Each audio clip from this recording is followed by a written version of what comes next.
Hello everyone, Bayo Emmanuel Martins here, and with me is my amazing, wonderful, and beautiful wife. My name is Romoke Martin.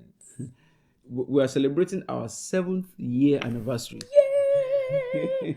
Do you know, my people? Let me tell you. Do you know that it feels like yesterday? It feels like we 1 just week. got married It feels yesterday. like 1 week. I can't believe it's 1, 2, 3, 4, 5, 7 years. You know they always say time flies when you're having fun. Yeah. That's what I see has happened in this marriage, and we're so grateful to God. So we wanted to mark this 7th year anniversary by starting a series of 7 things that we've learned in 7 years. We are going to ask you to help us out. You're going to drop in the comments section some of the things that you feel we should talk about, or that you think are things that we must have had issues about and you want us to talk about. But this very first one is going to be about conflict. We want to talk about conflict in marriage. So the basic definition of conflict is a disagreement, especially one that has been protracted over a long time. And in marriage, is conflict, or is there any institution that there's no conflict?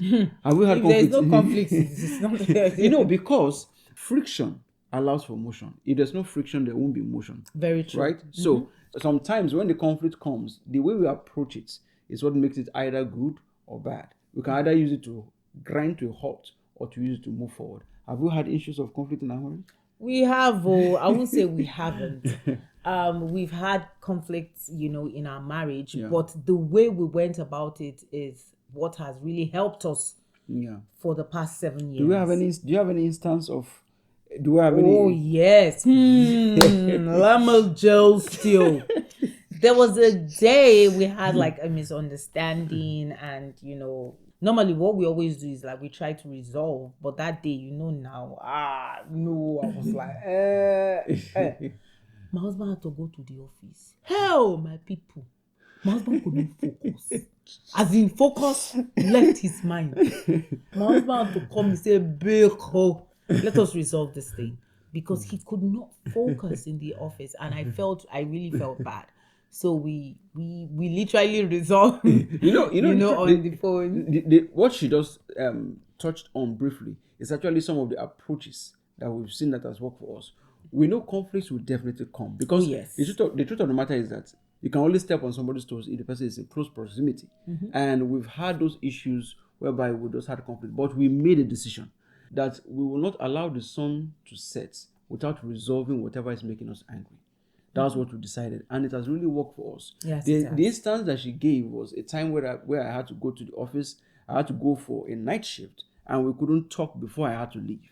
That affected the work that day. As in CPR, shut down. Like, when you say shut down. CPR. What do you call it? The CPU you need. Because sorry, all you computer gurus. The funny my thing own is to use computer. I don't know their names. Anyways. The thing is, when that day I had to work CPR. Continue, sorry. So we'll skip that part. Anyway, so what happened was that I had to go to the office that night, so we couldn't resolve the issue before I left. And you know that sometimes when you're having a computer running and you open multiple programs, some processes might be running in the background that will not allow the main program you're trying to access to work out to function properly. Sure. That was what kind of happened in that instance.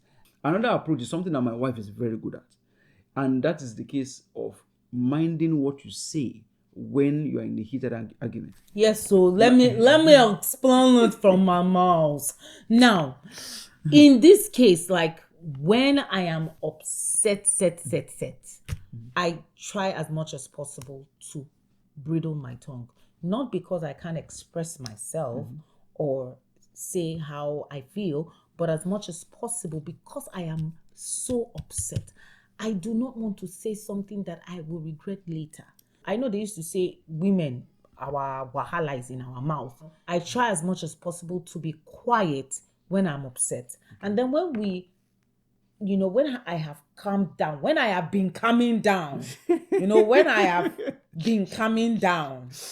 then we now sit down and then we talk about it. But I do not, when I'm upset, I try as much as possible to be quiet so that I do not say something that I will not like later.